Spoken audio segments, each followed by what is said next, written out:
Hello friends, welcome to Tamil Veetu Samayal. இன்னைக்கு ரொம்பவே சுவையான ஃப்ரூட் சாலட் எப்படி செய்யலாம்ங்கறத தான் பார்க்க போறோம். இந்த ஃப்ரூட் சாலட்க்கு நம்ம கஸ்டர்ட் பவுடர், சுகர் இதெல்லாம் யூஸ் பண்ணாம எப்படி சிம்பிளா, டேஸ்டியா, ஹெல்தியா இந்த ரெசிபி செய்யலாம்ங்கறத பார்க்கலாம். இதுக்கு தேவையான பொருள் என்னென்ன அப்படிங்கறத ஃபர்ஸ்ட் நம்ம பார்த்தறலாம். 4-5 வாழைப்பழம் எடுத்துக்கோங்க. இந்த ஃப்ரூட் சாலட்க்கு நல்ல பழுத்த பழமா இருந்தது அப்படினா ரொம்ப நல்லா இருக்கும். சோ 4ல இருந்து 5 வாழைப்பழம் எடுத்துக்கோங்க. கொஞ்சம் முந்திரி, பாதாம் இதெல்லாம் சின்ன பீசஸா கட் பண்ணி எடுத்து வச்சுக்கோங்க. 7 பேரிச்சம்பழம் எடுத்துக்கோங்க. அதுல இருக்கிற சீட்ஸ் எல்லாம் ரிமூவ் பண்ணி எடுத்து வச்சுக்கோங்க. ஸ்வீட்னஸ்க்கு நான் இங்க ஹனி தான் ஆட் பண்ண போறேன். நல்ல சுத்தமான தேன் எடுத்துக்கோங்க. அப்புறம் ஃப்ரூட்ஸ் நீங்கள் எந்த ஃப்ரூட்ஸ்னாலும் சேர்த்துக்கலாம். நான் மாம்பழம், திராட்சை, ஆப்பிள், மாதுளை இதெல்லாம் எடுத்து வச்சுருக்கிறேன். எல்லாமே சின்ன பீசஸாக கட் பண்ணி எடுத்து வச்சுக்கோங்க. அப்புறம் 1 டம்ளர் அளவுக்கு பால் எடுத்துக்கோங்க. இந்த பால் நல்லா காய்ச்சி ஆற வச்ச சில் பால் தான் எடுத்திருக்கேன். இப்போ ஒரு மிக்ஸி ஜாரில் நம்ம எடுத்து வச்சுருக்கிற வாழைப்பழம் அப்புறம் பால் இது ரெண்டுத்தையும் சேர்த்து நல்லா அரைச்சி எடுத்துக்கோங்க.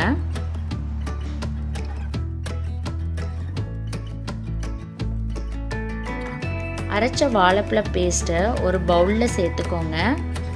ஸோ இந்த அளவுக்கு நல்லா ஃபைனாக இருக்கணும். அப்போ தான் டேஸ்ட் நல்லாயிருக்கும். இப்போது நம்ம வெட்டி வச்சுருக்கிற ஃப்ரூட்ஸ் எல்லாத்தையும் இதில் சேர்த்துக்கலாம். மாம்பழம், திராட்சை, ஆப்பிள், மாதுளை எல்லாத்தையும் ஆட் பண்ணிக்கோங்க. சேர்த்துட்டு நல்லா மிக்ஸ் பண்ணி விட்டுருங்க.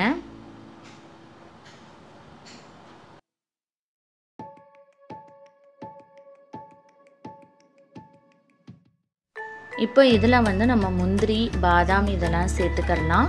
பேரிச்சம்பழத்தையும் ஆட் பண்ணிக்கோங்க. சேர்த்துட்டு நல்லா மிக்ஸ் பண்ணி விட்டுருங்க. இனிப்புக்காக நம்ம தேன் சேர்த்துக்கலாம். உங்களுக்கு எந்த அளவுக்கு இனிப்பு வேணுமோ அந்த அளவுக்கு நீங்கள் தேன் ஆட் பண்ணிக்கலாம். நான் 3 டேபிள் ஸ்பூன் அளவுக்கு தான் தேன் சேர்க்குறேன். சேர்த்துட்டு நல்லா மிக்ஸ் பண்ணி விட்டுருங்க. ஸோ ரொம்பவே டேஸ்டியான சிம்பிளான ஃப்ரூட் சாலட் ரெடி ஆயிருச்சு.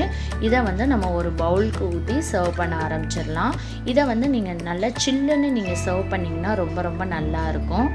ஸோ கண்டிப்பாக ட்ரை பண்ணி பாருங்கள். கஸ்டர்ட் பவுடர், சுகர் இதெல்லாம் இல்லாமல் இந்த மாதிரி ஹெல்த்தியாக சுவையான ஒரு ஃப்ரூட் சாலட் செஞ்சு பாருங்கள். ரொம்ப நல்லாயிருக்கும். செஞ்சு பார்த்துட்டு எப்படி இருந்துச்சுன்னு மறக்காமல் ஃபீட்பேக் சொல்லுங்கள். இப்போ பவுலில் ஊற்றிட்டு மேலே கார்னிஷ்காக கொஞ்சமாக நம்ம முந்திரி, பாதாம் இதெல்லாம் போட்டு நம்ம சர்வ் பண்ணிடலாம். செஞ்சு பாருங்கள்.